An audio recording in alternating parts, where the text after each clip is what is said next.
An empty, multi-purpose room. 5 chairs, all vacant, with the exception of one woman. Myra Oliver has been sitting for the past 90 minutes.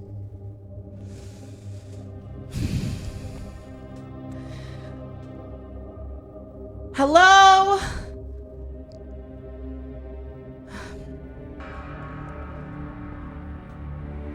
I don't know why I expected it to be any different this time.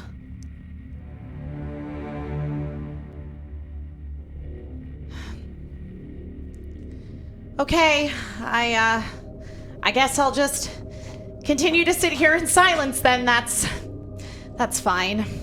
That's fine.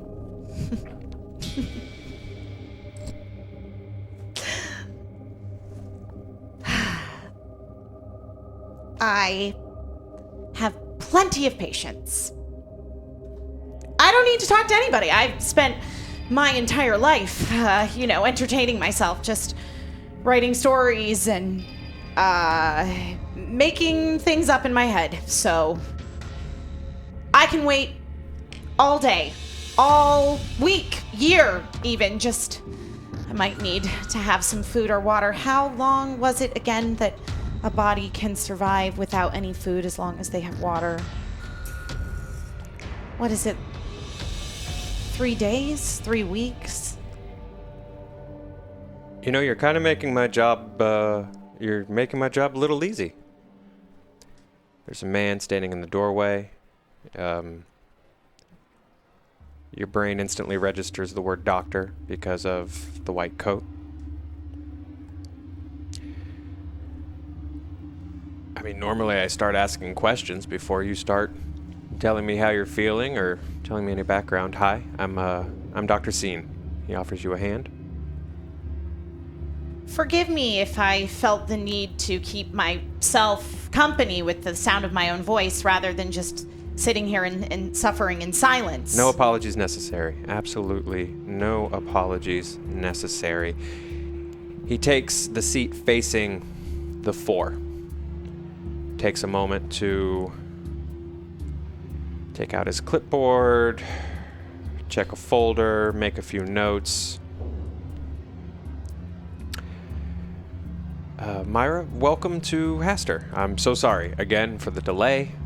I didn't mean for you to be left in here alone as long as you were. Then what did you mean to have happen?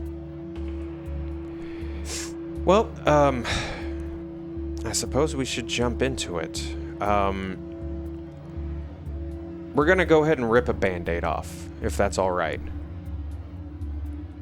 I want to know,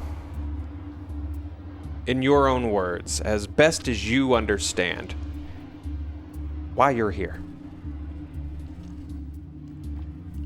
I've read the file, I've read what others have said about the incident, but I'd rather hear it from you. I trust what you have to say about it more.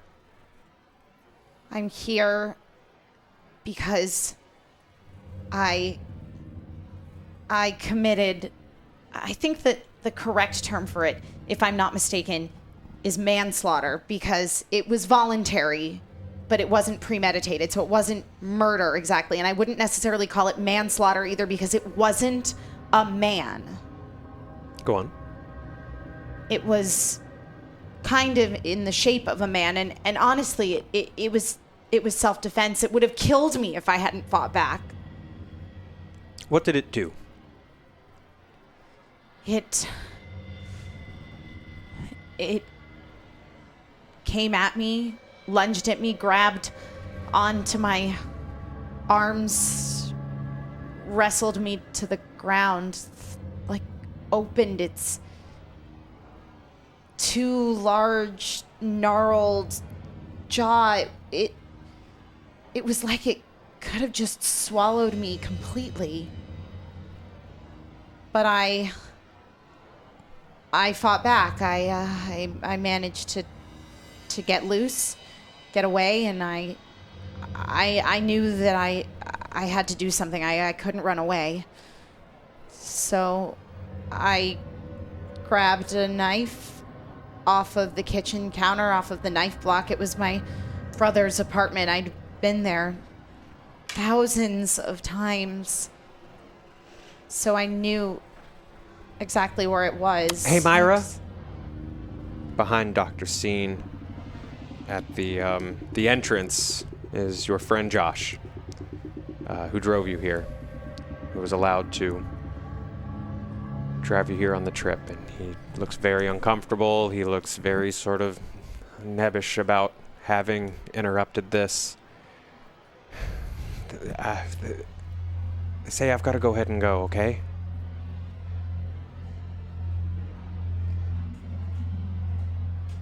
Do you believe what they're saying? About me?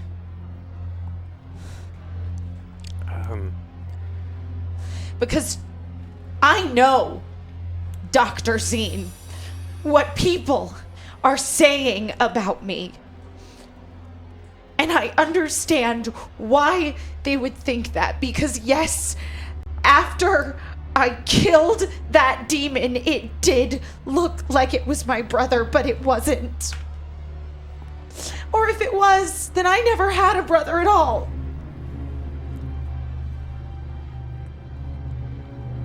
Dr. Zine takes a moment and actually just kind of glances back at Josh and sort of gives him a look. Josh understands that look pretty clearly, I think, and just almost physically pushes himself into the room, crosses quickly, and wraps his arms around his friend. You're gonna get better, okay? Okay? Trevor would want you to get better. Trevor would want to get this figured out. Okay? Okay. He squeezes the side of your head against his softly for a moment. You feel his lips sort of graze against your temple. And he hurries out of the room.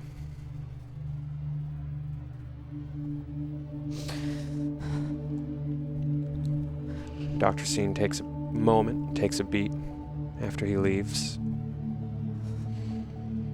It's when we go through events like this, it's good to have friends. What did you tell him? That was the first time I've seen that young man. That's Josh Valentine, the young man that drove you in? Yes. And who's he to you? My friend. Good. We were friends since we were kids. In the suburbs in Massachusetts.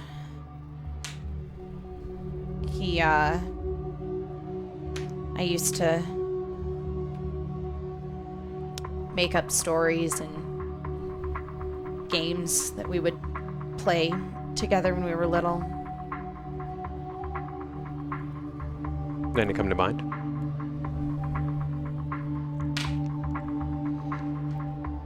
One, I guess.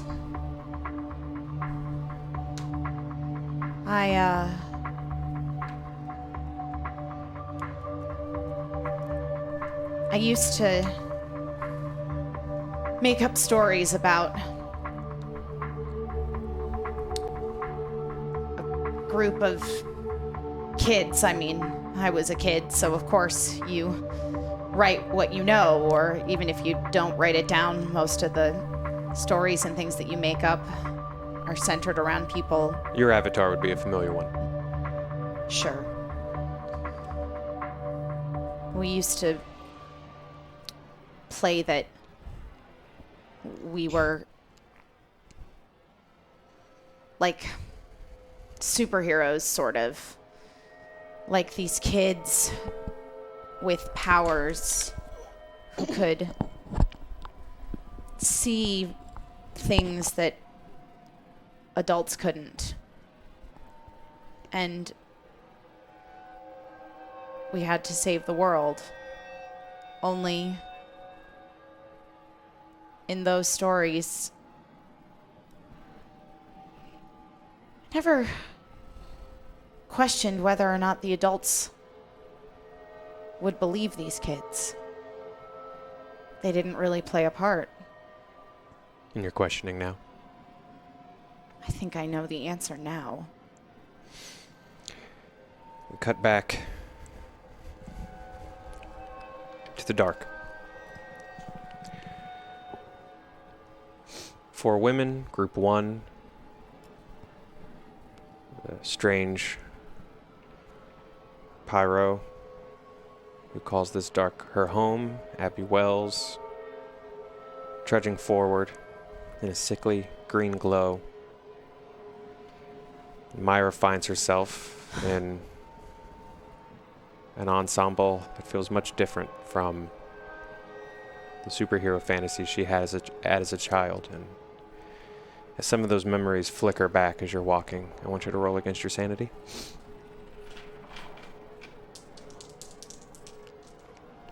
Mm, 41, that's a success. Go ahead and take 1 away. It's been quiet for a moment. There's a silence more painful and thicker than the natural silence, especially between Laura and Billy. Billy finds herself playing with the friendship bracelet that Laura handed to her only moments before.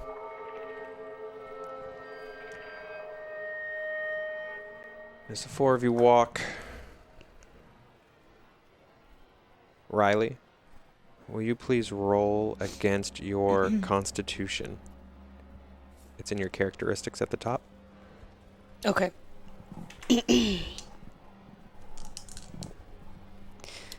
56, so no. Okay. As the 4 of you walk, the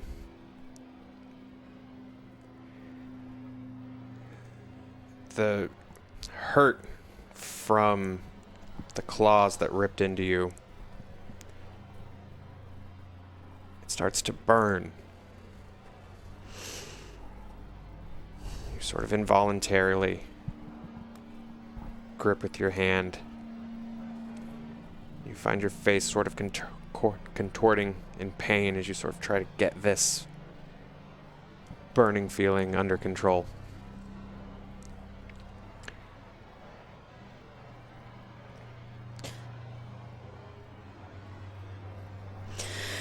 Hey, Riley, you okay? God, yeah, it just burns. I don't know. I don't have anything to really, I don't know. Do you want me to take a look? Clean it, or yeah, can you? Yeah.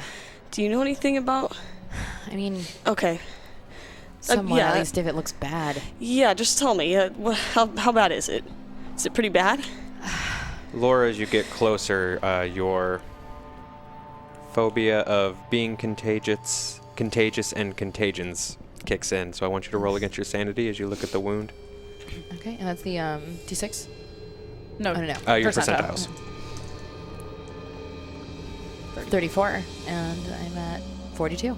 Okay. Hey. Go ahead and lose 1. And the wound looks sick as you look at it. It doesn't look great. I will let you do with that information what you will. All right. I'm not going to sugarcoat this for you. Okay. It looks like... not necessarily like poison, but like infected. Oh, God. Oh, God, there's nothing we can do. I mean, we're down here. There's nothing we can do now. I mean, what do we do? What happens? What if we go Is this back what happens and- to the other people? Maybe if we can find like an alcohol bottle or something. just We have clean to it look. out. Yeah. We can't go back now, right? We can't go back. No. Okay, all right. Yeah, that would be a very bad idea. Abby, what do Well, we do? I just want to buy her What time. is happening to her? I think we just got to get out. Okay, just give me a second. I begin kind of looking for shotgun. I'm just glancing around everywhere. Guys, I'm trying to see if shotgun's back. I mean, this is ridiculous. I've never had it be this long before. And where are you? Please just show up. God, I'm dying here probably. And as you sort of start to talk out, and that anxiety starts to build and sort of grip your insides, for being in what at first seemed like this enclosed underground space, it now sort of feels like it just stretches out. And I want you to roll against your sanity as this sort of like fear of the void and empty spaces sort of starts to take over. Okay. I'm at... Okay. Especially being hurt and being wounded in this, what seems to just be nowhere. Is that 7 or... Yeah. Okay, 7. Okay. Okay. Shake off that fear. You do lose 1 sanity. All right. You're starting to panic a little bit, sort of about the idea of just sort of being hurt and out in the middle of nowhere, but you're sort of able to steal it. Okay. Oh god. Okay. I did not know that this place was so big. It's. I mean, I feel like that's making it even harder to see anything. It's. I don't see them. You guys, I don't Abby? see it. You said that you'd been to the gate, right? Mm-hmm. Let's just keep going. We're almost there. Are we almost there, Abby? Because like at this We're point, running I out feel of like. time. Yeah. What's going on? I mean, I feel like we. Abby, can you just give us 1 minute, just with my group, just for 1 minute? We've been through a lot together. Please. Oh, I don't get to join the club? I'll fill you in just I just want to take a look 1 at minute, please. I want to see if maybe we Fine, can put some fine. pressure on Okay. this or something. Fine. She gives Myra and Billy sort of very pointed kind of looks. Laura, Riley, go ahead and roll against your psychology. What is my... 97. I don't even know. I know that's 41. a fail. Thank you. Oh, you have a high. How many Oh, rerolls do you well, have? How many rerolls do we have? not against it. We have 8. I'm just going to stay at 41 and say I failed. Okay. Yeah. Abby gives the two of you these sort of very pointed looks. Both of you are very distracted with everything that's sort of going on, everything in your head you don't notice. But she does sort of like walk a few feet off. Or like a decent distance away. I don't like this at Okay. all. I think she's toying with us. This is bullshit. I honestly think she's trying to push us to the edge. I think she's trying to get us to turn against each other. Look, we cannot take a chance with her, okay? We don't know anything about her. She came down and she said all these things, and now, like, look, we're in this void with nowhere to go. How long is it going to take? I mean, she probably killed those other people. I don't know what to do at this point. I don't know what to do. I'm shot, and I don't... What should we do? And that's when you see him, Riley, for the first time in a while, standing between Laura and Myra. Is there Oh my god. any other option? Oh my god, thank you. Oh my god. As you react, he He's puts a here. finger to his lips. No, I must have just... No, it must have been the trick of the light. Are you okay? Yeah, I just thought I saw him, but maybe I didn't. Are you still bleeding? Maybe Yeah, you're I'm losing still a lot bleeding. of blood. I know. Can you guys help me look for something? I don't know if anything's sanitary enough to put on this, but it's bad. Who's got any bit of fabric on them? Aren't we wearing uniforms? Yeah, Didn't we because put we on you're put sort on of just like wearing your- orderlies yeah. uniforms. I Oh, thought, that's right, 'cause yeah, a we, couple of we you- tried to disguise ourselves. I absolutely remember that Yeah. because I'm a fantastic GM. Yeah, two of you are dressed in orderly uniform, so yeah, you got a lot extra. I'll take off like Yeah. a layer to try to create a bandage for Okay. Riley. Will you? I believe you have a first aid to roll against. I or do who have actually a first wants aid. To My first aid is only a 30. Okay. Mine's only 30. What is yours, Riley? I feel like Mine's it's Mine also is 30. first aid. Oh, I just saw it. 60. Oh, okay. shit. So you've had some field training. Yeah. So as she walks over, it sort of occurs to you that it would make a little more sense for you to just kind of try to do this yourself. Okay. Thank you. Let me try first. Okay. yeah. Yeah. I don't okay. want to muck it up for you. Just keep pressure Thank on you. it. Yeah. And All as right. Thank you, though. as Myra sort of walks forward and hands you the sort of orderly jacket thing. Shotgun follows, and it's almost like a ballet where a second dancer almost shadows the first one, and as she reaches, he sort of reaches around and with her, almost moving as sort of fluidly with Myra, but as she withdraws her arm after handing you the coat, make sure to lock eyes with you, and then very simply brings his hands in front of Myra's face and makes a very clear gesture. No. And then he's gone. Why did I can't do that. What are you talking about? I can't. I can't do that. I don't know what. Nothing. Nothing. Sorry. Are you feeling a little indecisive, Riley? Yeah. Go ahead and roll against your sanity. 36. That's above, so no. Fail. Okay. Roll 1d6. 6. Okay, what's going on around Riley right now? I'm still standing there because I just handed her the bandage, so I haven't gotten. Okay. Yeah, and I've been kind of far. like helping her along. Okay, the 'cause she's reaction kinda sort of limpy.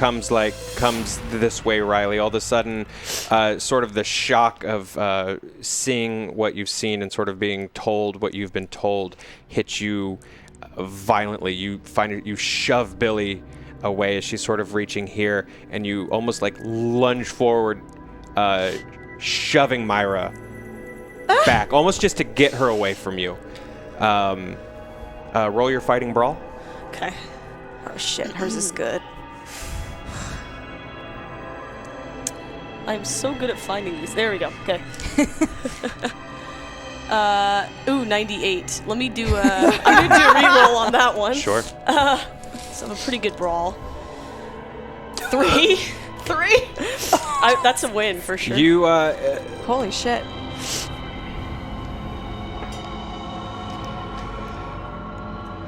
in what feels like a simple sort of get away from me, from you, to someone who is not trained or expecting it, it hits a little harder.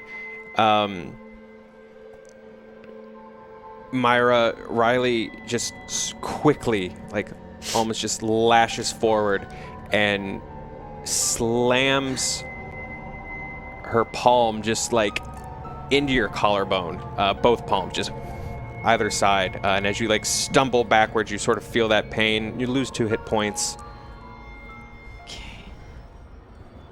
Riley, what are you doing? Back up. What the hell? You need to back up. Riley, You it's understand? Myra. Are you okay? No. Just trying to help you. No, are you? Because I saw you talking with that one over there, okay?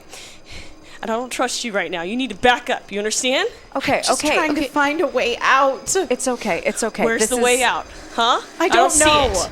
We're following her because we don't know. Okay, we all Yeah, just we're gotta take a following deep her. breath We all right now. decided to follow Myra. That's great, guys. We The just 4 didn't of you even hear think a about it. scream What else in should the we do? distance, Abby? similar to what you encountered before. It's those things. Okay, we gotta be quiet. We gotta just keep it cool, okay? We Okay, cut that's to right. a multi-purpose room. 5 seats, 1 occupied. It's Dr. Scene, sitting, waiting for his next patient.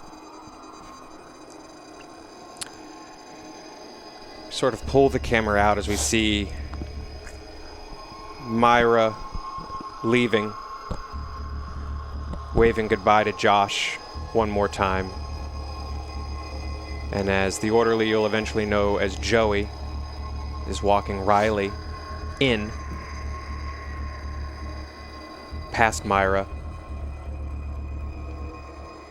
You don't know this woman, but you do follow her gaze to the entrance where you just came in. As she gives sort of a frustrated wave to a very familiar figure. And as Shotgun takes his eyes off of Myra and looks to you. He smiles ever so slightly and turns and walks away. And in that moment, you're brought into the multi-purpose room with who you register as a doctor who stands. Riley Finch, please. He stands from where you wouldn't know it, but from where Myra was just sitting, crosses to his chair and gestures. Well, I suppose your pick of the three. Okay. Please. Thank you. Thank you. Dr. Joshua Seen. Nice to meet you. Well, it's nice to meet you. Welcome to Hastur. I don't know how much you've heard about the program, but before we really sort of get into it, what I'd like to do today is, I'll level with you. I've read the files. I've read several testimonies about the incident that led to you being recommended for time here. Yes. But I'd rather hear it from you. There's more value there for me. There's a little more weight there. To put it bluntly, from one person who works in the system to the other, you're going to have to trust me whether you want to or not. Understandable. So I'd like you to just go ahead and put that trust in me, and I'd like to hear about the incident from you. Okay. Yes, happy to do that. Thank you. You're welcome, and you can relax a little bit. You're not talking to a commanding officer. You're right. Sorry, it's a little nerve-wracking. To be honest, I've had counseling. I've had therapy before, due to some stresses in my field. That's good. Yes. I don't feel like it's helped me, but I am very open-minded and wanting to feel better. Well, I'm glad to hear it. I've never been, I guess, committed or an inpatient before, so this is new to me. However, I do feel like that you're someone I can talk to. I get that feeling, so thank you for that. So I'll tell you everything. We had an incident. I'm a crisis negotiator, as you know. Several months back, we had an incident where there was a young girl, about 17. She was held at gunpoint. And, I don't want to get too deep into... I know I have a lot of time here, so I'll just cut to the chase. Broad strokes here, but she... I was talking her down. I had a second... my second command was a partner of mine, Carter. And we'd worked together before. So we were used to working together. But I was feeling that Carter was giving me...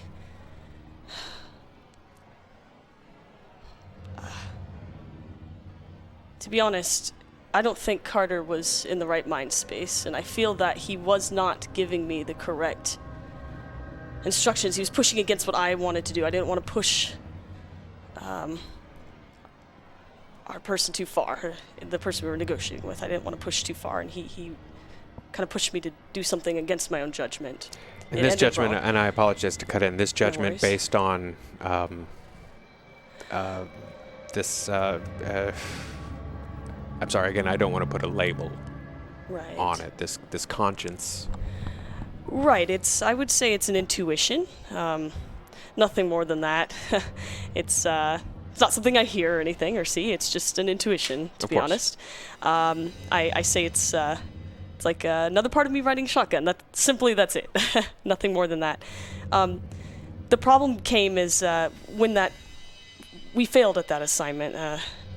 The girl was shot, and I started to have some trauma from that. I saw a therapist. Mm-hmm. The incident that put me here, as you know, but again, I want to cooperate. I think I may have lost a little bit of control. You know, you don't want to make snap decisions in negotiating. You don't want to make the wrong choices. You can't take any chances. You have to do everything by the book. And I know that Carter did something that wasn't right. I feel that he was doing something knowing that the outcome could be that this girl would die, and he did it anyway. He took a risk. He took that control. He did. He did, and I knew better. I knew to, excuse me, I knew I should have trusted my instincts. However, embarrassed to say, things got the better of me, and I ended up having a conflict with Carter. And we got into a debate, and I could not help but to confront him on this outside of work on my own. And I pleaded with him to tell me why he did what he did, why he told me to push when I shouldn't have pushed. I ended up pulling my gun. I held him at gunpoint, and I made him choose, and I made him have to negotiate with me, because I knew he knew how to survive, and I knew he knew the right way to do it. And so I made him do it, and I made him do it for me. Because if it's his life at stake, I knew he was going to do it right. He didn't care about her. I knew there was something wrong there. I knew it. And this incident occurred at his home. Yes. Yes. This was during his daughter's birthday party, her 10th. Correct? Yes. I didn't know that was in. Yes. I didn't know that was in the file. But yeah, correct. Go on.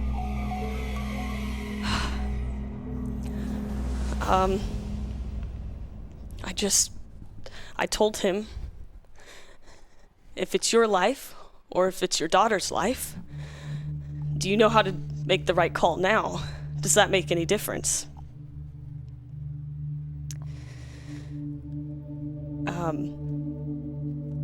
To be honest, I don't remember what happened after that. That's okay. We can figure that out together if that's something that you want to do. Sure. Go ahead and take a breath. Thank you. Of course. Let me ask you something. What do you want out of your time at Hastur?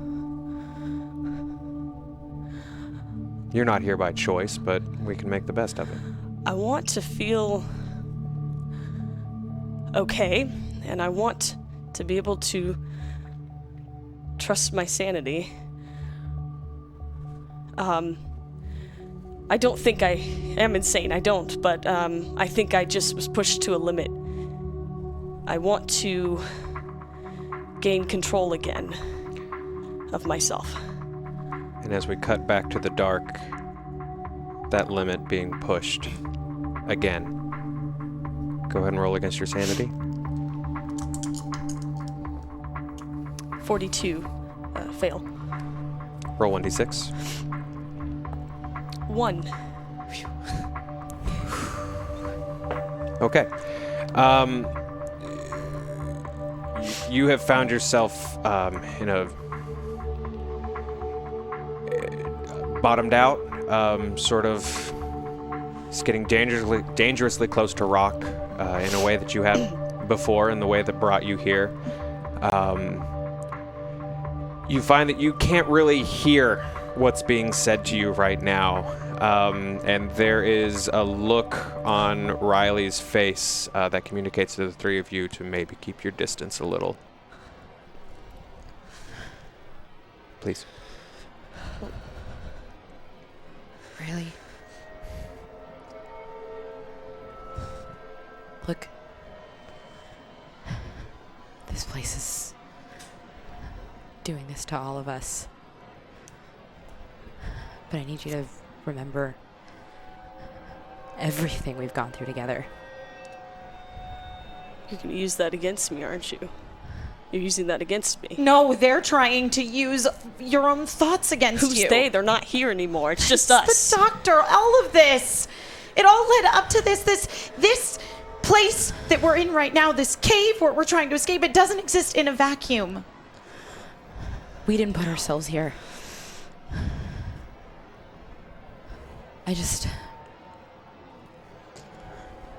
We've gone through too much to let ourselves crack now. We've gone through too much. We have watched too many people die to get down here and get so close to getting out and lose it now. All of you roll your dexterity.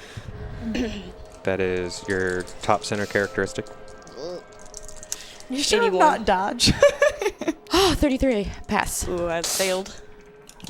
How many rerolls do we have? Yeah. We Ooh, have- 32. One moment. You have 8. Okay, I would like to use one. Okay. I'd like to use Pass. one as well. You passed. I won. Billy passed. Billy won. Oh no. Really Oh, won. it's I just won the getting whole- worse. All right. 88, so no. I would Fail, like fail, to. fail. I would like to use one more reroll Okay. and just see what happens. This is my last one. Sure. Hey, 6. All right. What? So we had how many fails? Fail. Poor girl. Go ahead. Billy, just think about every time in that clinic that we couldn't explain the things that were happening to us, or every time it felt like they were using the intimate, the personal, the terrifying things we told them against us. And that's when it slams into the center of your group. Whatever sixth sense the three of you have, whatever fucking god that the three of you pray to, the hairs on your head, the back of your neck just stand up just in time to dive out of the way as another one of the creatures just jumps into the center of the group, almost nowhere, shrieking. It's larger than the one that you saw before. It's bigger. It's also wearing sort of bits and tags of orderly's clothes, as that same sort of familiar, like almost wet, red, damp, like mineral formation is sort of pouring out of its skin and body in different ways. Oh god. Can I throw my clipboard at her?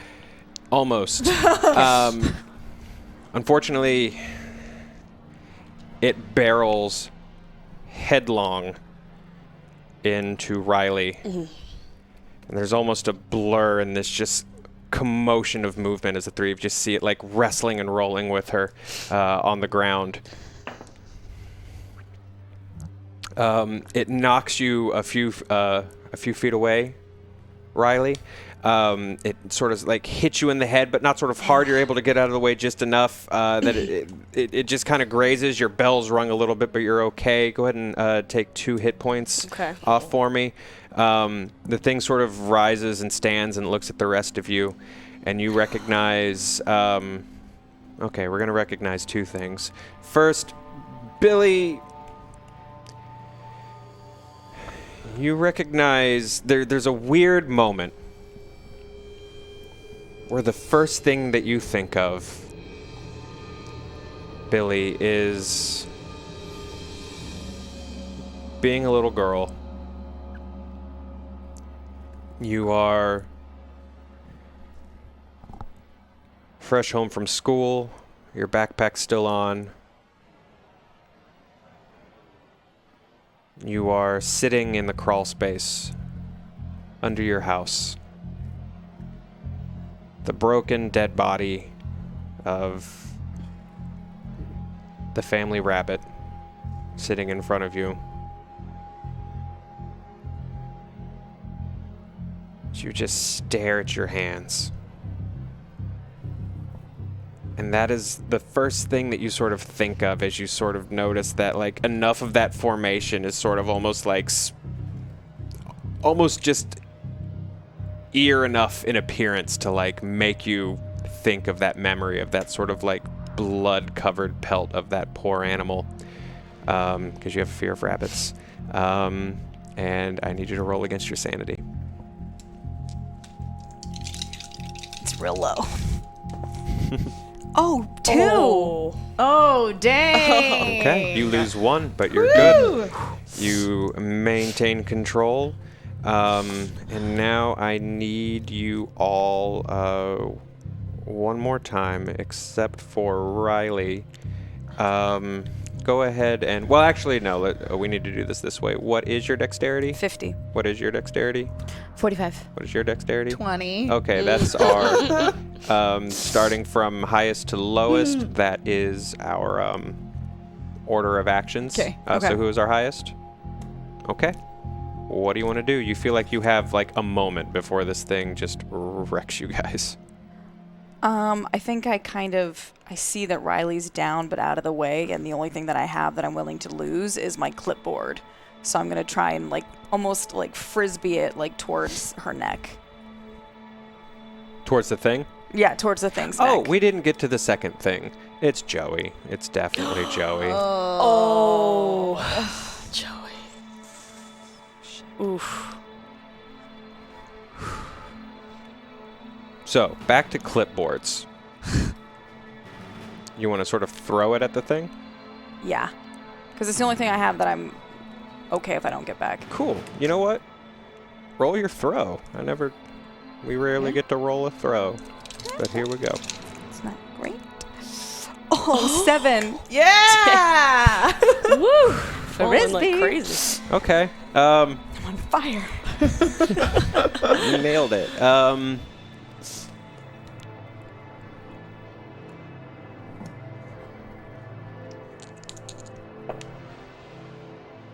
Yeah, all right, why not?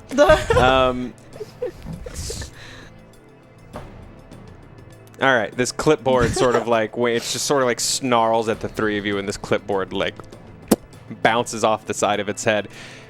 It hits like a soft enough spot of the face that it loses 1 hit point. But it worked. It's also staring directly at you now. Great. Which is bad because it's its turn. No! There's just a moment of where just time kind of just freezes for a second, Billy, and this thing is just staring at you, and then it sprints forward. Go ahead and roll your dodge for me. What's that? Okay.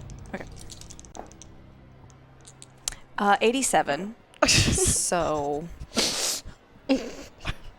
I think you have some rerolls. I'm gonna use 1 reroll. Okay, yeah, you guys have 9 rerolls. Ooh, thank you. My dodge Thank you, isn't like, chat. super dope, but 32. Oh, what's your dodge? 25. Okay. I'm okay with that.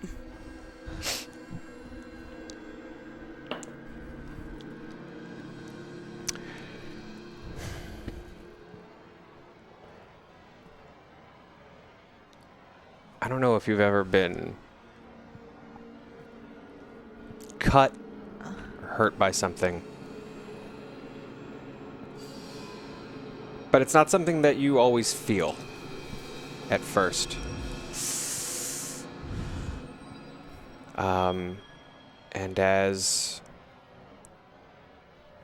this thing that was Joey turns its attention to Laura and moves past you, there's a moment where you wonder why it didn't do anything.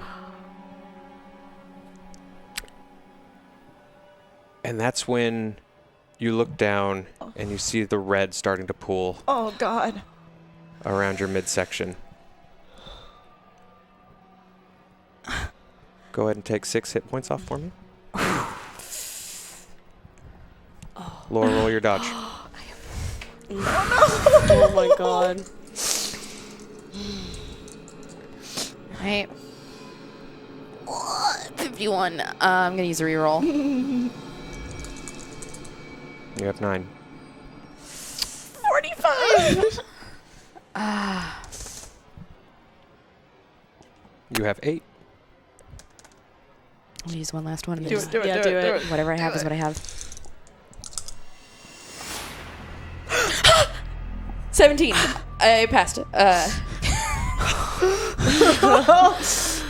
the thing just leaps, just like sprinting, barreling for you, like slashing out with these, like its hands have now just turned into these weird, like gnarled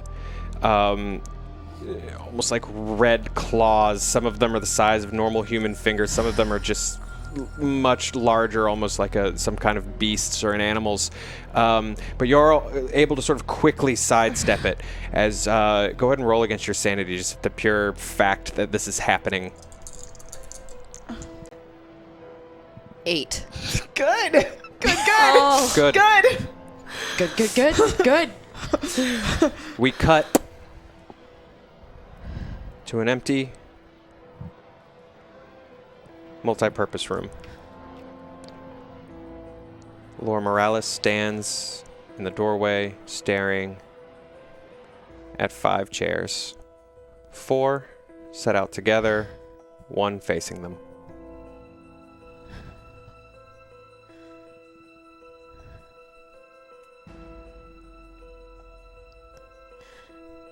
Hello? There's no one in the room. Please, if anyone's here, I need help. I need help, and I need someone, and I don't know what to do anymore. It just... Please, if you can hear me, I don't want to be alone. I'm here. Almost in that moment, there's a man in a white coat standing next to you. Laura, right? Laura Morales. Yeah. I'm Joshua. Please. And he sort of guides you gently into the room. Thank you. I'm just... Would you like to take something? Yeah, honestly. Maybe a benzo. It's just... Absolutely. I haven't slept in so long. I'm so tired. I'm so tired. And as you're sort of talking, he just sort of taps a button on his walkie-talkie. Please, sit. Have a seat. Thank you. You're welcome. You look tired. I don't mean an offense. You look like you could use some friends. I could really use friends. Because I don't know what's happening to mine. I'm like... What is happening as best you understand? Are you asking why I I'm want to know. checking myself in? Yes. Well... The courts would like me to check myself in because... But this is voluntary. Yep. Because... everyone thinks I did something. And I don't know what I did. I'm checking myself in because... I just wanted to do something nice for my friends. I wanted to just take their picture and make them feel good and give them something to remember themselves by, and they keep disappearing, and I don't know if I could handle being alone anymore. I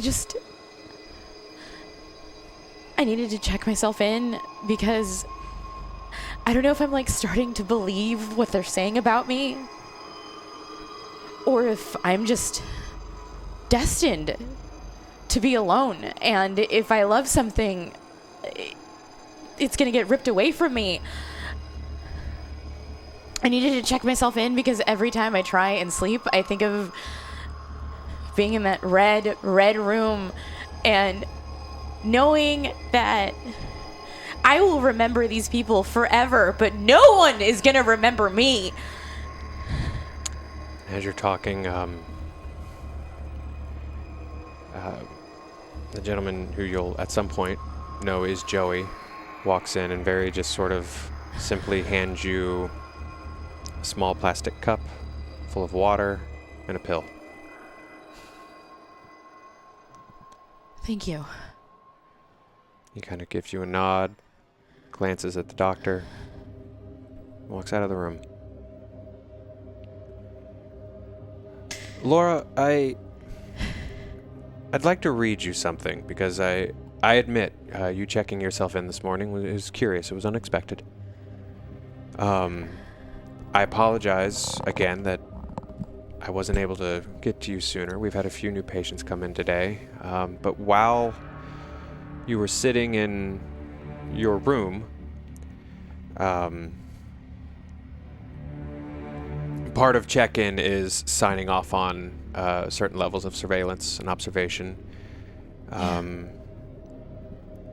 I'd like to read to you a segment of the recording from your room after you were escorted there, if that's okay.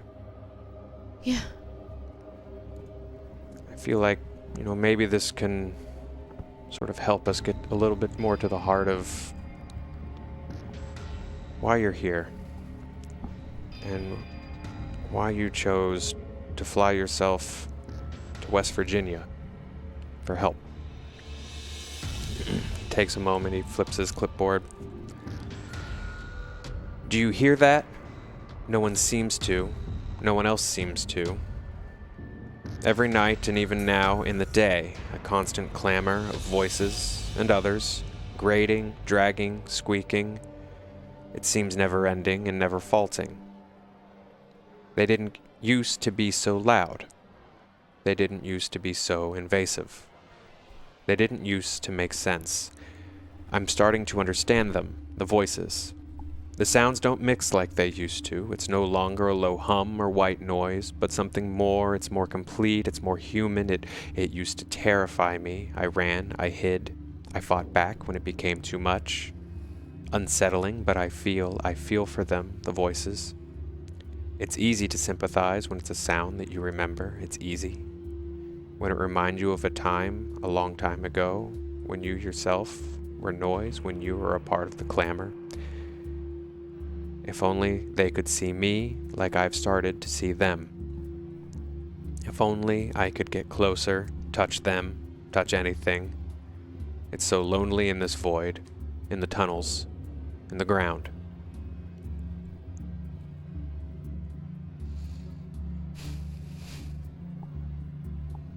It's so lonely. It's so loud in here.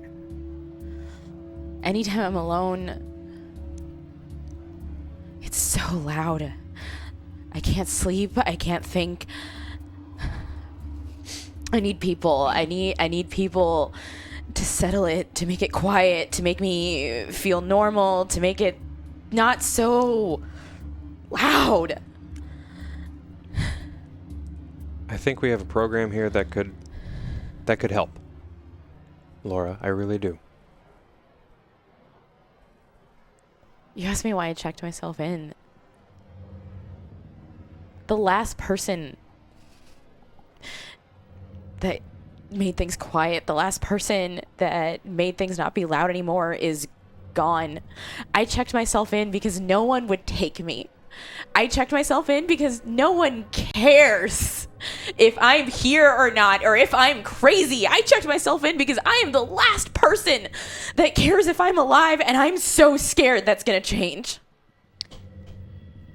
Back in the dark, as you watch someone who cares, or someone who cared, Billy, stumble to her knees. I want you to roll against your sanity. 15. Okay. Good. Myra, what do you do? So the thing is coming towards Laura. It's almost like past Laura now, just a little bit. It sort of dove, she moved, it's on the other side of her. Okay. And in relation to that, I'm in its direct path. No, you're probably a little bit behind it now at this point. Okay. I'm going to go up to it, and I'm going to place my hands on it.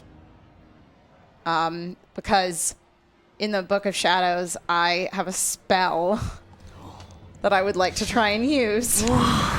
As Myra takes a step forward, she finds herself no longer in the dark. She's there, but she's not. It's sort of a double exposure, Myra.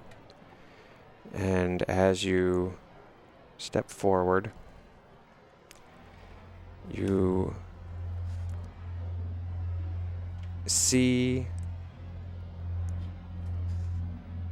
that childhood friend.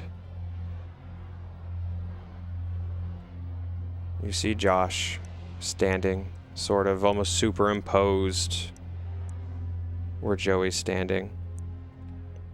A childhood friend, someone who you grew up with, but also not always just a friend.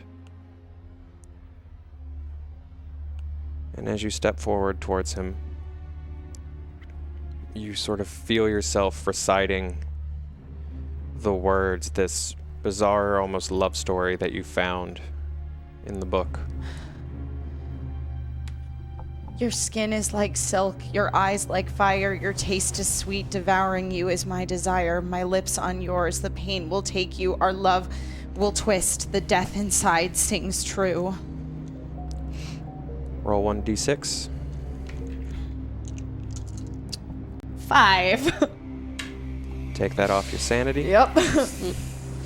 And also take 3 off of your magic. Okay. Okay. Oh, here it is. Oh, cool. And I have a now- lot of MP. Okay. You sort of step forward, and Josh smiles, wraps his arms around you. You feel his hands running through your hair, on the back of your head. And it's the first sort of intimate contact you've had in a long time. Probably since you hugged your brother before he turned into whatever it is that he turned into, if he was ever your brother at all.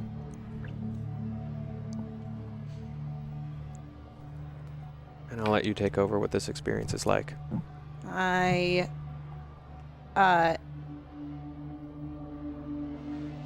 like hug him tighter. The sort of image of him that I'm experiencing. Move my hands up to the sides of his face.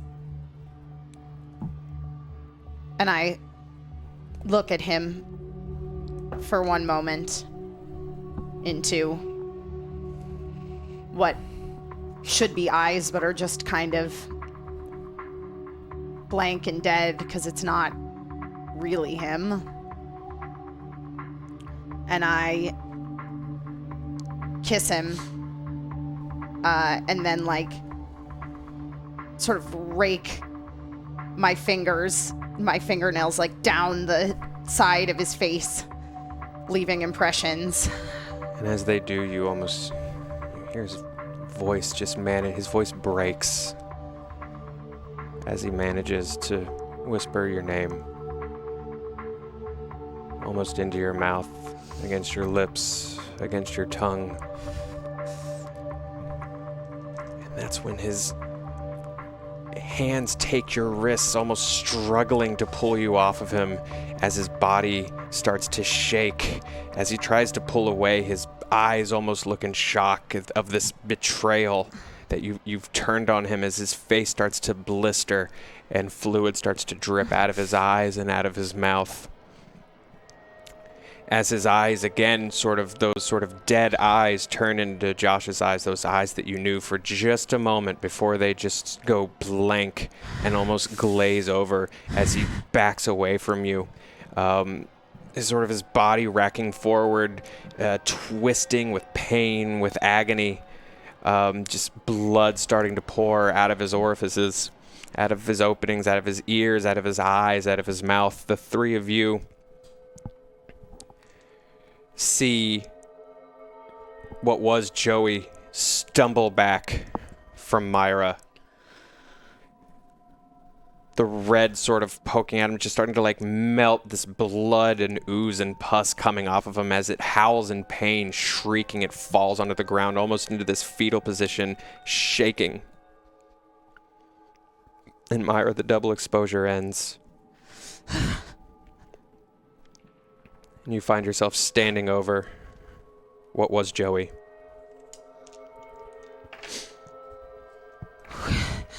It worked. How did you?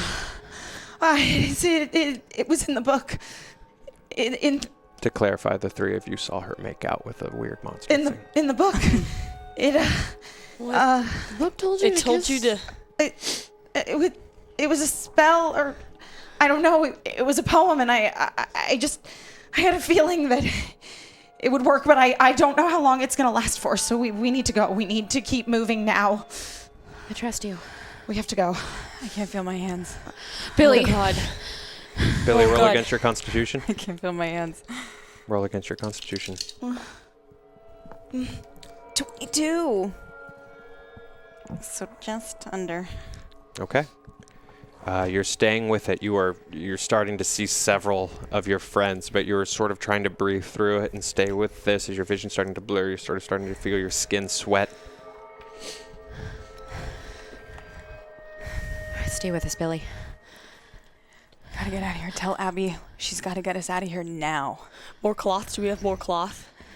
Yeah, let me. Of course. Sure. Please If let me there's give her one thing that you guys have plenty of, it's Extra clothes. It's extra clothes. The extra I clothes. take off a top layer and I give it to her. Okay, here I want to help. I want to help. Okay. Roll against your first aid. Okay.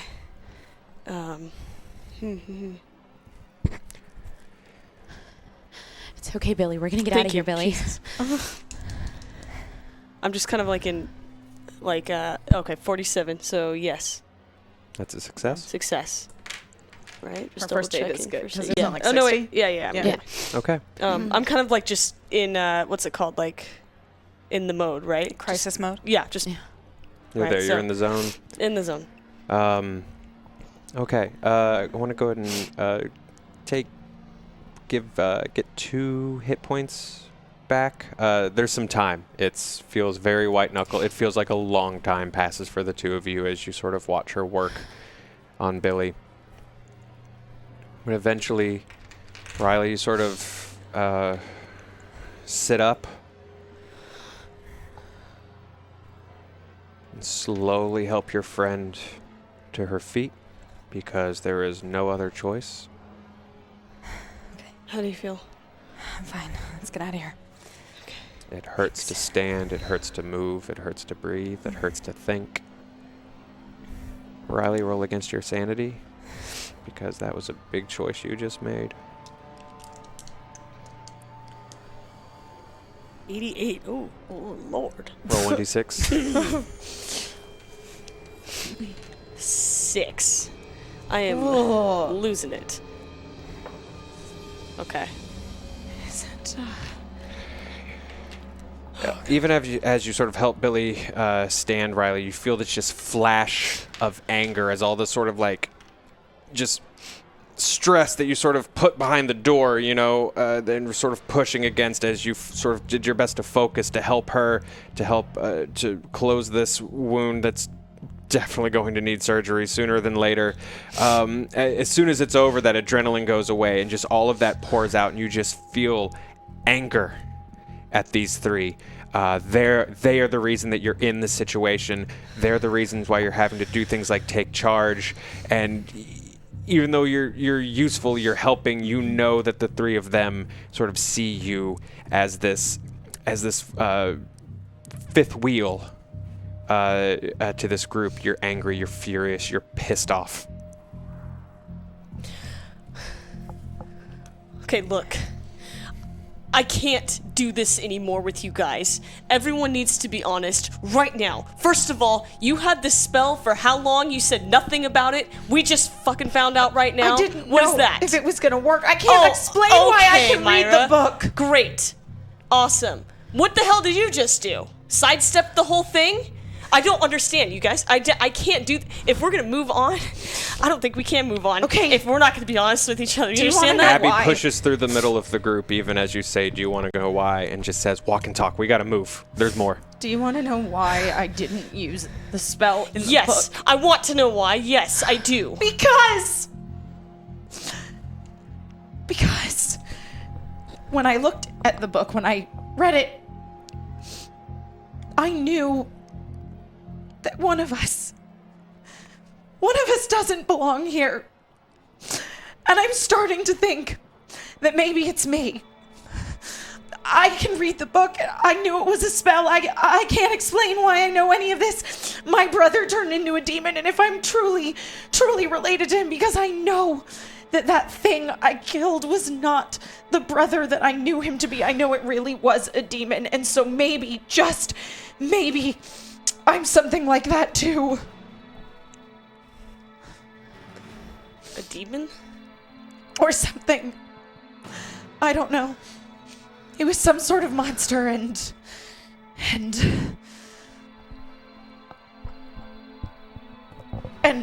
I mean, look at this thing. Look at this book, and I take out the book and start flipping through the pages. This isn't in any sort of language that anyone should be able to understand. It's all gibberish, but it makes sense to me. And as the five of you are walking, being led by Abby, sort of walking and watching as she gestures with this book, the ground's getting wetter. It's almost like stepping down kind of like ankle deep water. You sort of find yourself sort of like sloshing through this, and you sort of see some of that green light sort of like floating through. Slosh my legs as much as possible to create as much disturbance in the surface of the water so I can't see my reflection. Okay. When I look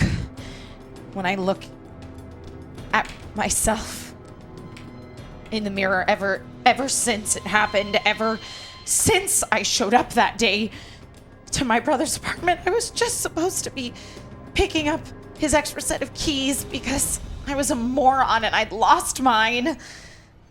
I was just picking up an extra set of keys. I was supposed to house sit for him and for Ivan, his fiance, when they were going out of town. And that's when it happened. And ever since I killed it, when I look at myself, Billy, roll against your constitution. it's me. But it has a mind of its own, you know? 83? As you're sort of finding this quiet moment, mind of its own, Billy collapses into the water. Billy, no! Billy! I'm gonna try and pick her up and try and hold her above water. As you sort of fish her out, she doesn't quite look conscious. We cut to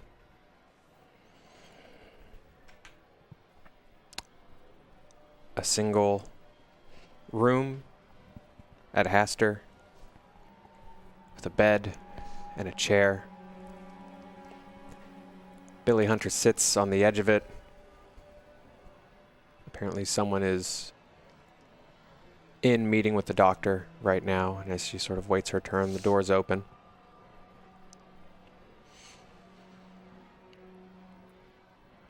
And after a few moments, it's been a while, you've been sitting here for a while. An occasional orderly will walk by. A young woman is led by an orderly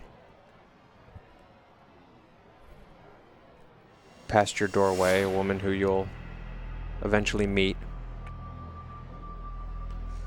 And the young man who drove her here trails a few feet behind and walks by quickly, but walks by slow enough that you recognize him as Patrick.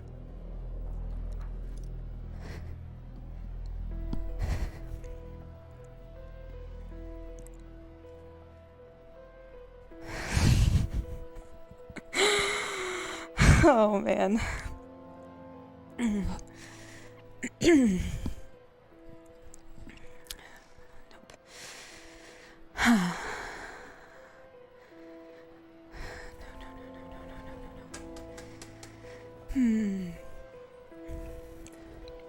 The door's open. It doesn't seem like anyone's around. Hello?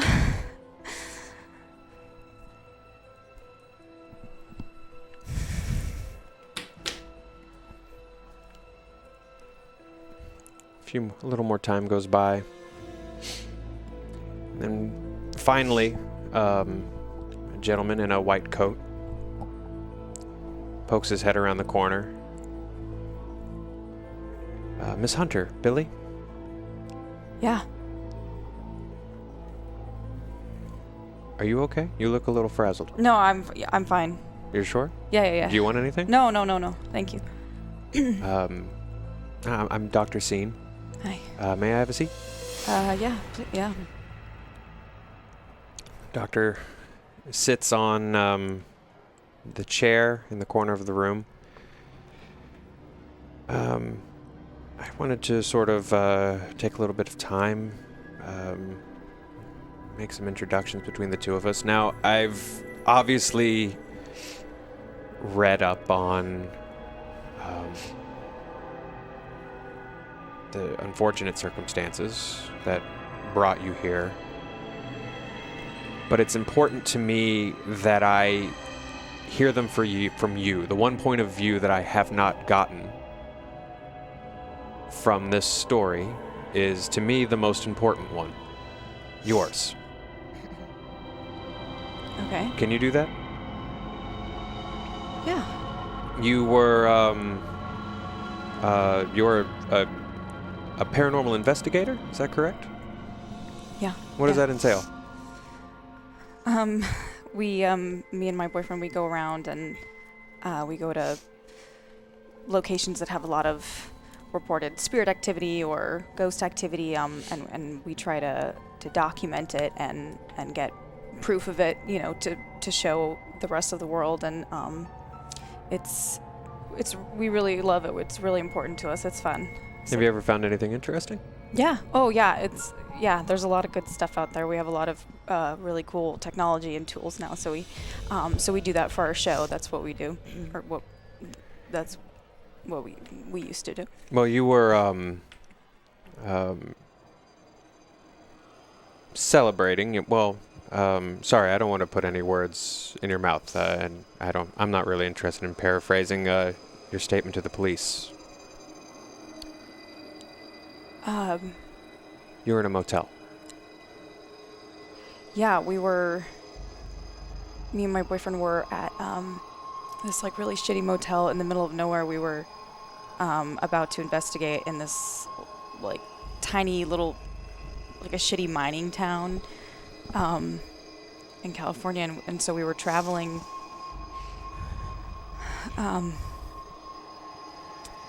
and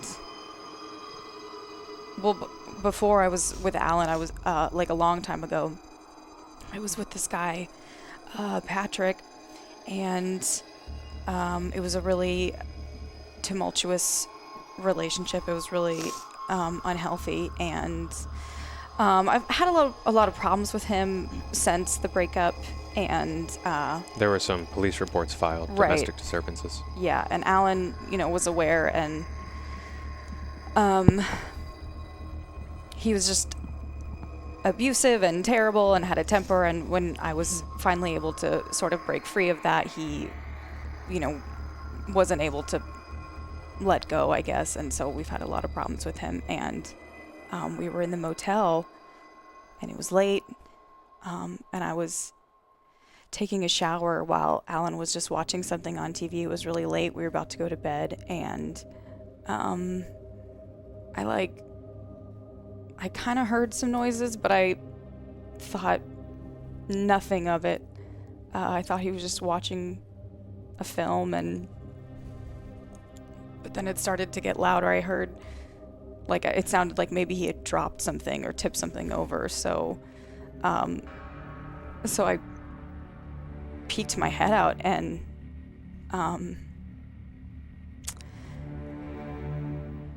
Patrick had found us in the motel, and him and Alan were struggling. They were in a physical altercation, and Alan was bleeding really badly, like just streaming down his shoulders from his head, and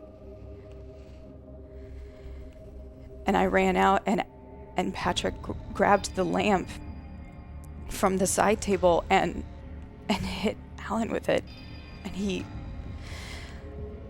just dropped, and he was not moving, and it didn't look like he was breathing, and I was frozen, and I was so confused and so terrified, and I didn't know what to do. And then when I saw Alan drop like that, I don't know, I kind of they said I had a psychotic break, so I snapped after that. And Patrick was saying horrible things about me and about Alan, and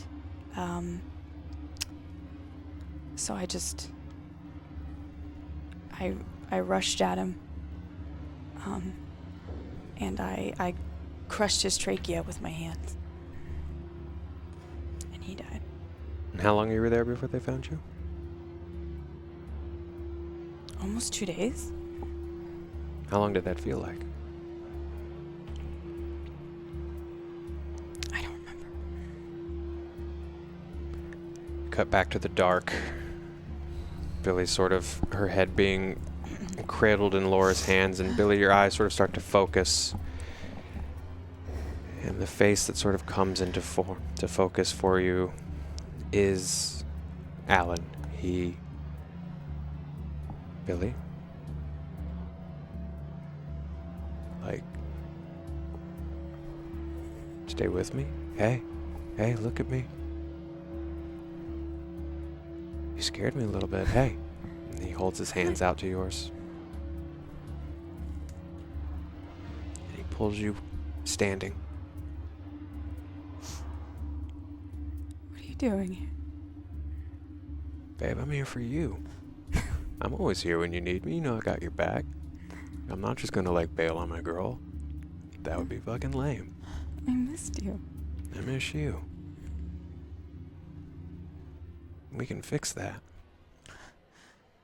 What do you mean? Billy, you just have to accept me. How? Baby, I'm on the other side of that gate. You hang in there long enough to get to the other side of that gate. I'm right there. I'm right here. Do you promise? I promise with everything I got, baby. I promise. I'm just a few steps through. You just gotta get through there. I'm tired. Baby, I know. But over there, you're not gonna be tired anymore. Okay.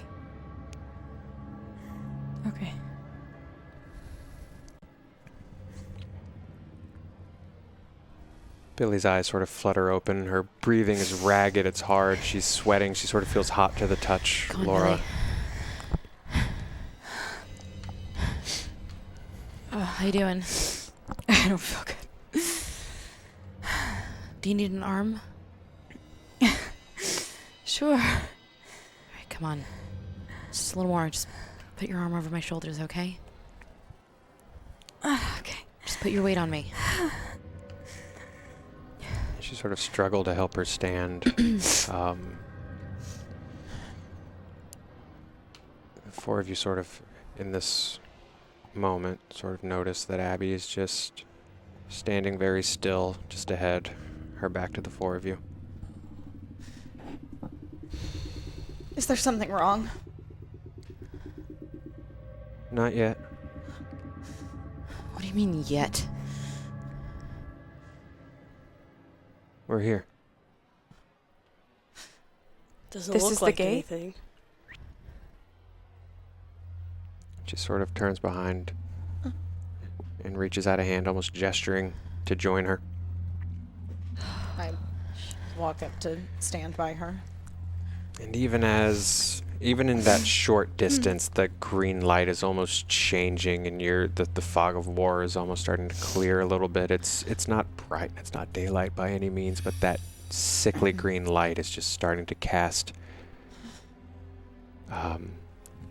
just a stronger view for the four of you.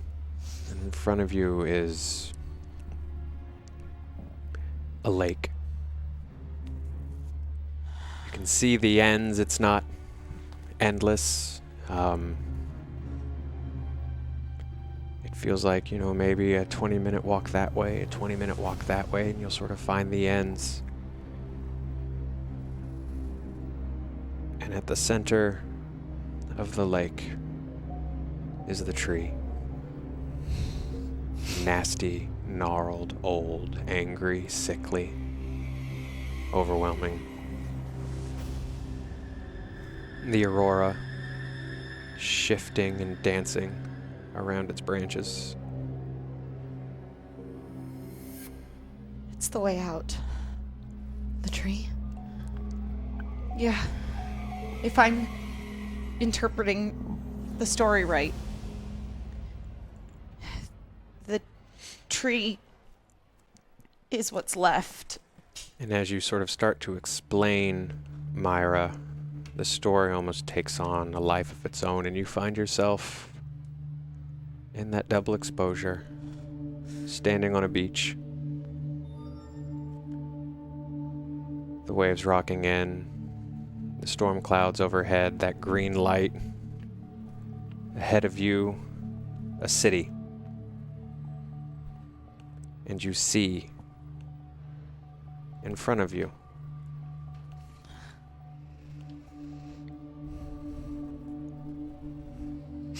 four women. Nondescript, you don't know them, you don't recognize them. But standing more or less where your sisters and Abby are.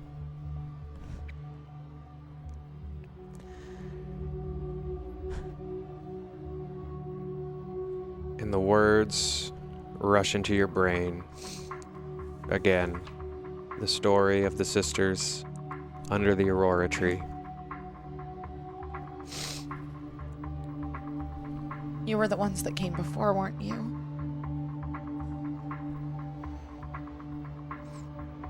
And when the tenant had presented herself prone on the floor, the Aurora Borealis snuck in through the bars on the window. One of the women steps forward ahead of the three.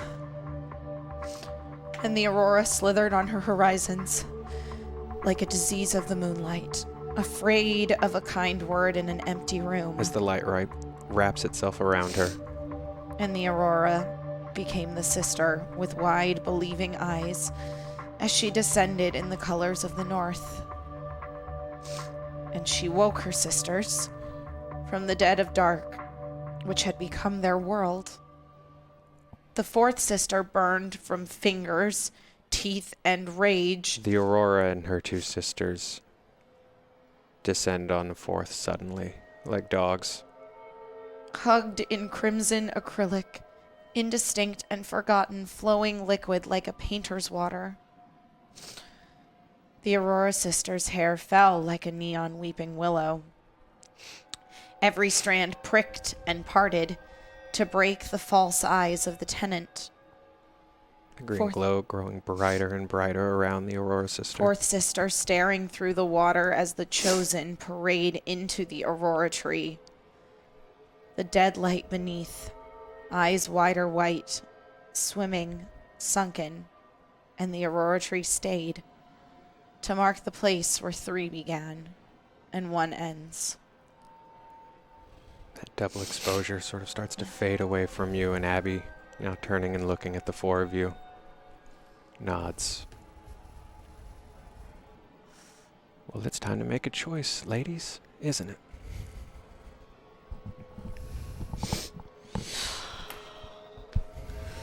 One of us. Before you roll your psychology. Okay.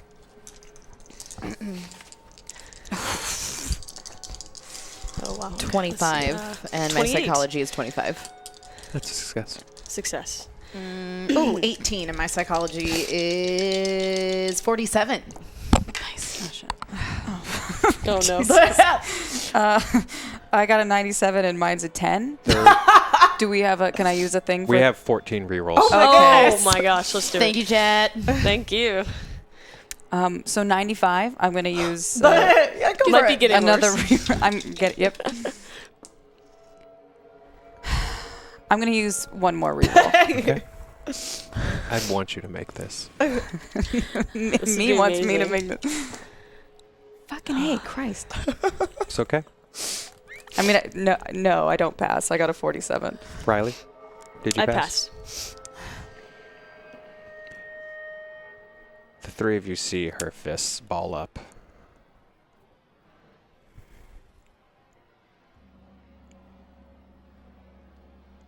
Before she takes off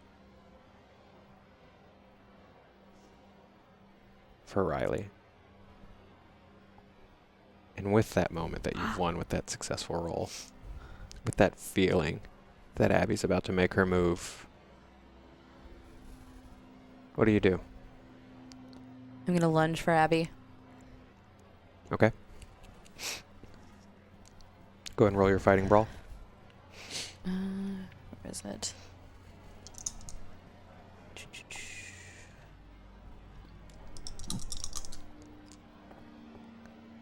$18 to pass. Hey. What happens? I lunge for Abby and I pin her down by the wrists. Well, I try to pin her down by the wrists. Okay. You succeed almost in the moment that she takes off running.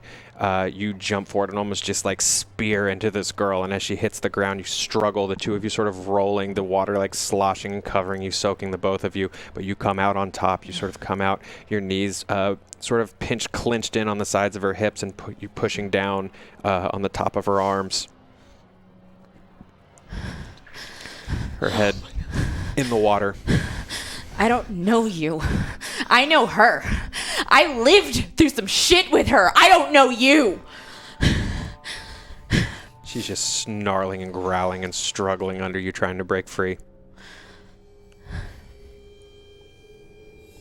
I want to push her into the water. Okay, roll your strength.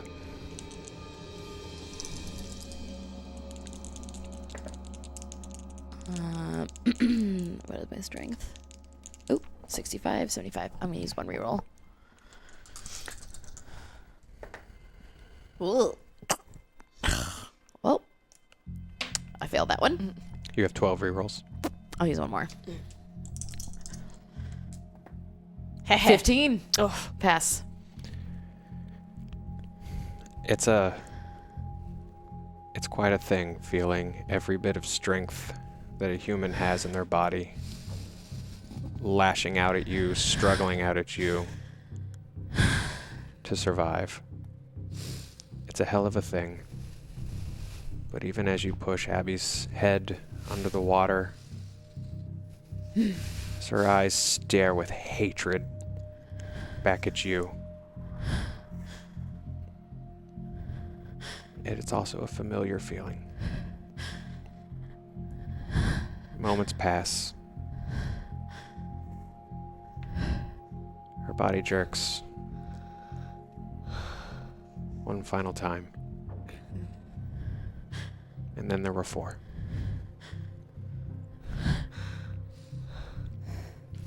Roll against your sanity, Laura.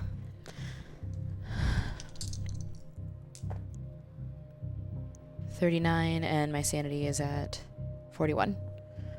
Okay. Remove 1.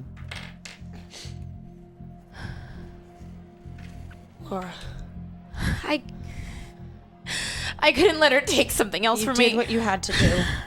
Laura. I couldn't let her take something else from me. I couldn't lose someone else. I don't want to miss anyone else. She was already lost. The light sort of pulses and glows as the tree almost recognizes the offering that you've made, but it is not enough. Laura. I'm sorry. All of you, I'm sorry. I made the wrong call. What do you mean? I made the wrong call. I didn't trust you. I'm really sorry. You see him again, Riley, standing behind Myra. You know that it's time. You know what he wants you to do. What are you talking about? I'm so sorry. I'm sorry. I know that all you wanted was... I know you all meant well. I know that now. I'm sorry. Riley, what are you talking about? What are you talking about? What you did for me right now, what you did, and what you admitted, and you've been there with me, all of you. But Myra, I think... Myra, I think you were right. I think you're right about what you said about yourself. No. I'm not saying I'm happy or agree with it. I just think you're right. I know. No. No, listen to me. All four of us are getting through. I don't care what the thing said. All four of us are getting through, okay? I can't lose any more people. I need all of us to get through. There has to be a way. Shotgun, is there any other way? Please, Shotgun, please tell me there's something else that we can do, please. He's not there. Oh, shit. Familiar screams and howls in the distance. Well, maybe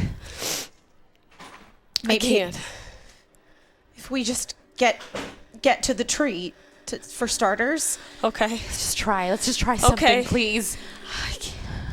I can't do anything to you, Myra. I can't. Roll against your sanity, because you just made Me? a decision. Okay. 63. Fail. I'm gonna do one reroll. 26. That's a... No, actually, it still failed. Actually. Ooh.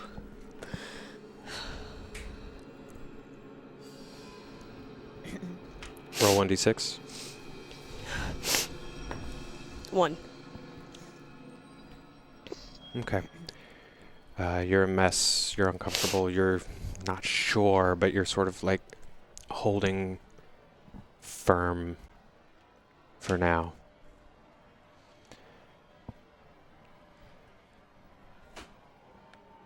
The tree is like in the middle of the lake, Mm-hmm. just like rising out of the water. Mm-hmm. Okay. Let's just. So we have to go How do through. we get to the tree? Does the book say anything about how we get there? I mean, I'm gonna look and see if I can find anything else. Okay. You take a moment. And that feeling starts to overtake you again. That double exposure sort of feeling.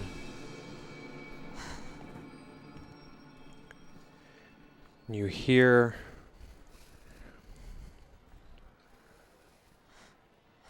a woman's voice.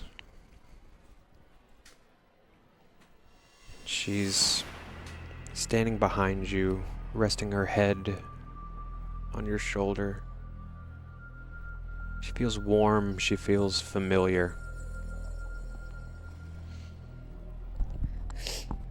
And you hear her, though her eyes don't blink and her mouth doesn't move. Unseen to me, somehow, thou be within my sight, reveal to me. Reflection through this mirror, thee unmasked, I see my enemy. And you recognize that voice more and more as she speaks. This soft voice, young and female, that almost feels... It's soft, but it almost... The reality of it and the meaning of it almost feels like thunder in your head. She seems to want to help. And you recognize that voice as your own. This version of you, holding you, comforting you. And you understand a third spell in the book to uncover the unseen.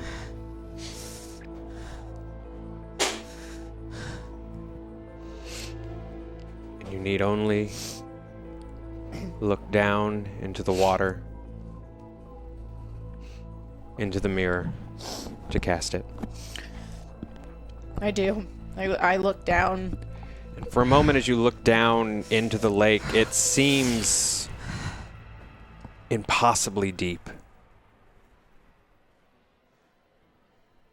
But as your vision sort of focuses closer, your reflection shaking on the surface of the lake, the tendrils of green light coming up from the depths, wrapping around you, as you find yourself repeating with your reflection, unseen to me, somehow thou be within my sight, reveal to me, reflection through this mirror, the unmasked. I see my enemy. And she locks her eyes onto you, and those suspicions that you had,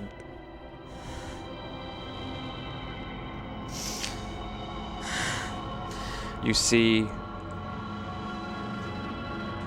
Laura, you see Billy, you see Riley walking through the gate in front of an old city.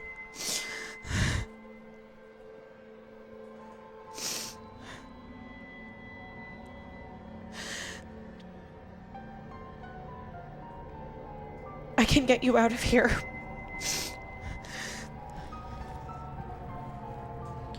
But I can't go with you. Myra, please, No, please check again, please. I know it to be true. I don't belong. Alan is holding your hand, Billy. Baby, she's right. I know you hate it, but she's right.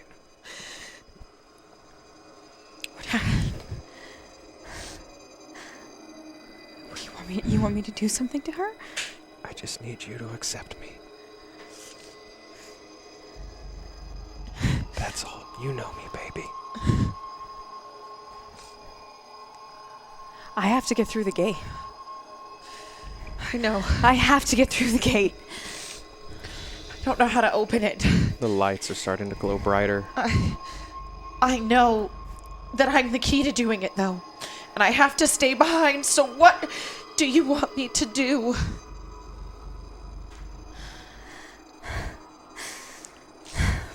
And you see shotgun standing there, Riley. You see Alan standing there, Billy. Laura, you see the faces of so many people who you were the last to see.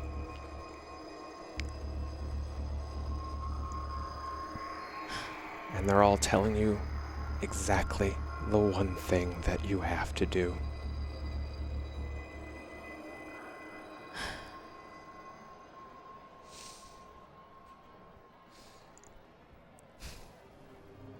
You can almost feel it now. You can almost see it. You can feel the sand underneath your feet. You can see the outline of the city beyond the tree.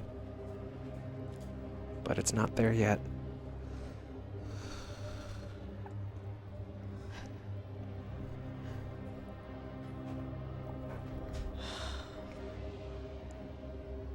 Myra.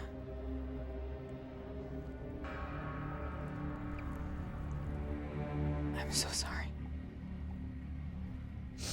I'm so sorry.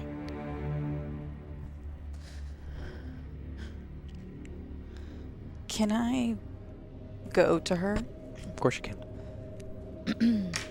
It hurts, but you're feeling it less and less, you're finding. Do what you have to do.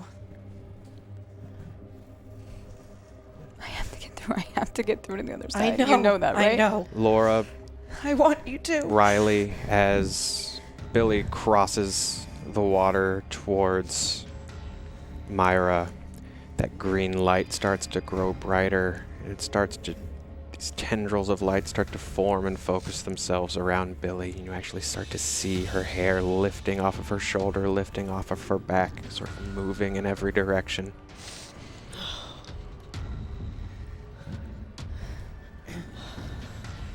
Billy. What are you gonna do?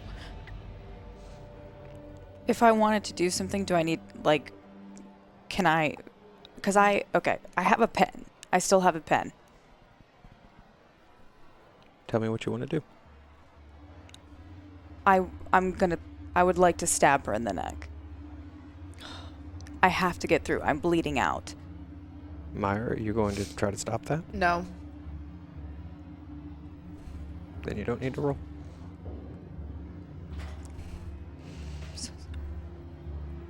Wait. Billy, what are you gonna do? I'm so I have to get through. I'm gonna bleed out. Alan is on I know, the other but there side. still I have might be to. another way. There's No, still what might- is there might the other still way? be- Only we three can't of us just can get decide this through. right now. There We can't just do is this right now. No other way. And even if there might be, we're out of time. The screams, the howls closer. I'm so sorry that I ever doubted you. I'm so sorry, Myra. But you were right to. I don't belong here. Do what you need to do and get out of here. Laura, those words sort of, they echo with you. They sit with you well. You've been on your own, sort of just trying to survive for so long. And that almost mania-esque need to do what needs to be done takes over. And you find yourself holding Myra's arms.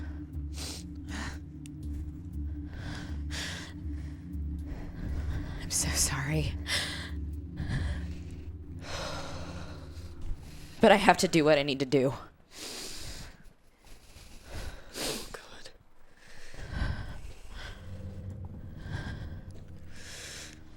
We have to do what we need to do.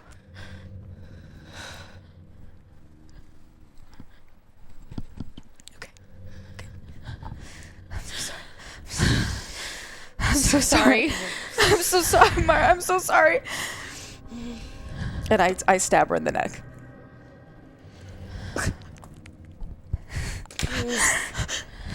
It's Myra. Oh my God. There's a moment where the two of you are just looking at each other. As Myra's body falls forward into the water. Joey, the original Group 1 creatures you hadn't even encountered, you had her running towards the lake. And you see them for just a moment, and that light takes hold, it takes over.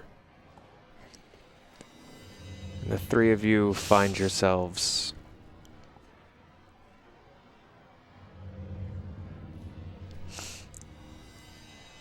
in a city. Abandoned, alone. Billy, you've been here before. What just happened? What is this place? I've been here before. What do you mean? I don't know. I've seen it. Flapping of wings in the sky. Something huge coming closer. We have to get inside. Inside where? Just try one of these doors. Try any building. We got to get inside. Before the three of you run, it lands. This tall, almost humanoid shape in clothes that look like a black suit, but not. It looks like Shotgun, but not. It looks like Alan, but not. It looks like Patrick, but not. It's a double exposure, but it's a developed photo. It looks like Myra, but not. What is this? Alan holds his hand out, Billy, and smiles.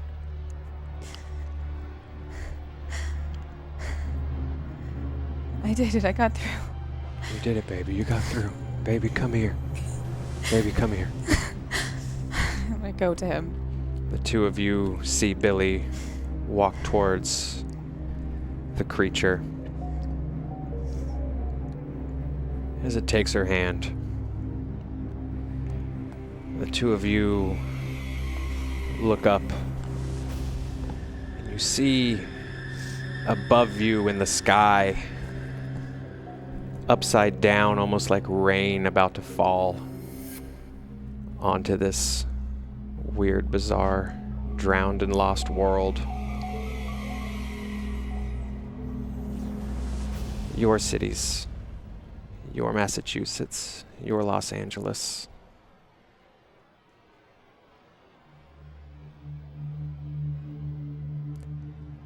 As Alan takes you into his arms, and as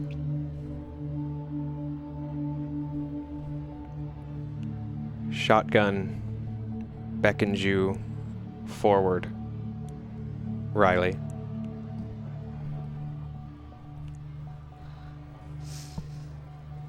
as that sweet young man who escorted you to the hospital on that first day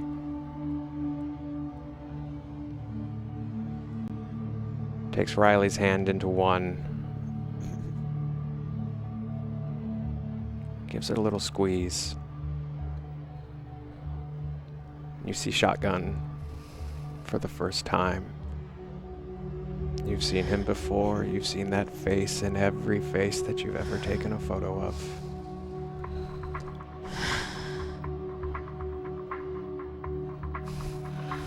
And as the gate opens, and as a city that was drowned and should have never been found again finds new life, we cut to a multi-purpose room filled.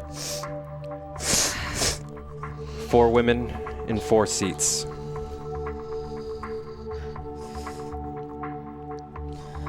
A doctor sitting across from the 4 of them. And that's the pitch.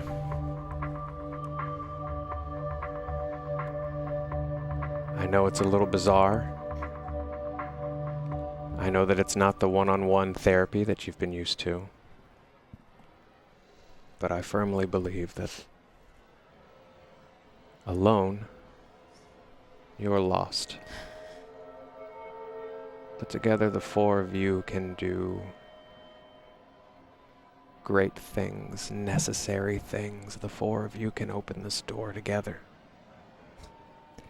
And though it seems a little hokey and maybe a little childish, we're about to start a journey together to find that door for each of you. And I need you each to make a promise to each other today at the start of this journey.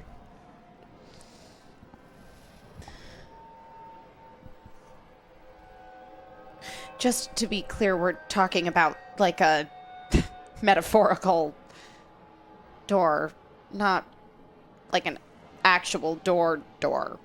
Yeah, my lockpicking days are over. I want you each. I'm an old Boy Scout boy. I, Joshua Seen, promise to do my best to help each of you get through this and find that door together. Riley?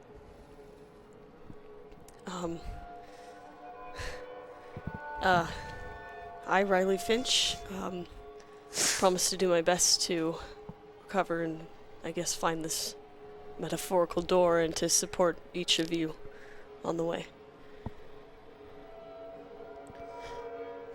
I'm Billy Hunter. I promise to also support you guys and be on this journey with you.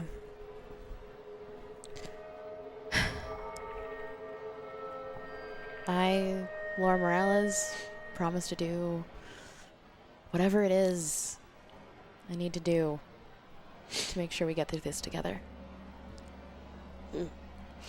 Myra, it looks like you have 3 sisters now. Yeah. I guess it's something of a replacement for the brother I lost.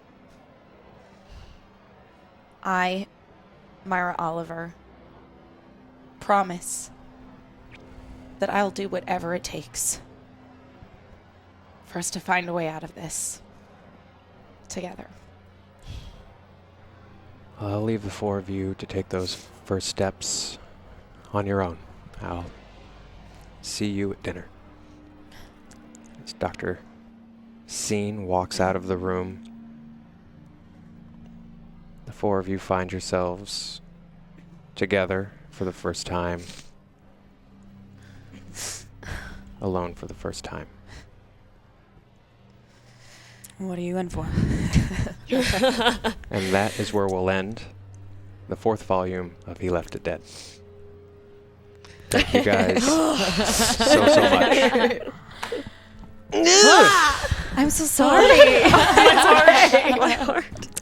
Thank you guys so much for watching. Thank you guys so much for supporting and donating. Yeah. I like this show a lot. Thank you guys so much for allowing us to have it. Emma, Vanessa, Heather Grace Beck, thank you so much. Thank you. Thank you. Thank you. I This is amazing. I appreciate it so much. Emma, you're always my creative anchor, and I appreciate it. The 3 of you came in here and swung for the damn fences, and I'm so honored to be at the table for you guys. For the 2 of you, for your first time at a table like this, for you for your second. Welcome to having the bug. I know. Thank you, Hyper. Thank you, Cameron Rice, for your amazing Yes. intro, Thank you, for our Cam. photos. Yeah. It sets the tone out the gate. Again, thank you to our mods. Thank you, Young Widows, for allowing us to use their song. We'll see you guys. We'll see you guys soon. I hope you've enjoyed the show. Please share the podcast. Share it around on YouTube. We're proud of it, and we hope you guys are too. Thank you so much. Have a good night.